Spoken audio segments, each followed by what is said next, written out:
Cinema does something textbooks cannot. It makes us feel history. Through sound, image, and emotion, it breathes life into moments long past. The grain of sweat, the tremble of fear, the moral weight of a single decision, all come rushing through the screen. Historical films tap into our deepest need to understand who we are and where we come from. They make complex timelines tangible, personalizing distant wars, revolutions, and cultural shifts through the eyes of characters we connect with. But how accurate are these portrayals? And more importantly, how do they shape the way we remember the past? Every historical film exists in tension between fact and fiction, documentation and dramatization. Filmmakers must condense years into minutes, simplify complex ideologies into dialogue, and humanize massive events through singular stories. This necessity often invites creative liberties. Dialogue is invented. Timelines are rearranged. Minor characters become central. The result is often compelling, but not always truthful. Take Schindler's List, a haunting, meticulous recounting of the Holocaust, praised for its dedication to detail and emotional restraint. Or Apollo 13, a near documentary in its scientific fidelity and procedural tension. Now contrast that with Braveheart, where kilts fly centuries before they existed, and William Wallace's tale is more myth than man. Or Gladiator, which crafts an emperor's downfall into a personal revenge story, bypassing the complexities of Roman politics.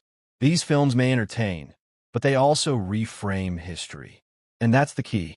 Historical films are not history lessons. They're interpretations. As viewers, we need to carry context with us, aware that every frame is a lens, not a window. We must learn to ask, what's being shown, what's being left out, and why? Films don't just show history, they make us feel it. Whether it's the silent tension in Dunkirk, the clatter of the Berlin Wall falling, or the quiet resistance of oppressed communities, cinema immerses us, invites us to experience the stakes of history firsthand. This emotional power stems from the tools of filmmaking itself. Lighting, color palettes, sound design, score, all these shape how we feel about historical figures and events. A single shot can redeem a villain or demonize a hero.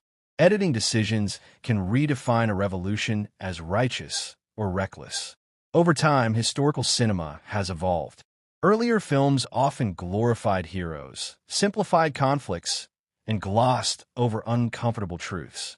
But recent works, like 12 Years a Slave, The Pianist, or The Last Duel, are more complex. They question narratives, challenge dominant perspectives, and amplify previously silenced voices. So how do we watch historical films responsibly? With curiosity and with skepticism. By questioning what's on screen, researching what's behind it, and considering whose story is being told and by whom. The onus is on us to go beyond the frame, to seek out books, documentaries, and primary sources, to cross-check portrayals with historical evidence, to treat films not as history itself, but as invitations to learn more. This is historical literacy, not memorizing dates, but understanding narratives, seeing history as fluid, contested, and shaped by those who tell it, including filmmakers. Cinema has become one of the most powerful tools in shaping our collective memory. The way we visualize World War II, civil rights, colonization, or revolutions often stems more from film than from the classroom. Historical films can educate, inspire, and provoke reflection. They bridge generations and open dialogues between the past and present. But they can also mislead, stereotype, or rewrite history in ways that persist far beyond the final frame. So next time you watch a historical film, don't just absorb it. Question it. Challenge it. Let it move you. Then let it push you toward truth.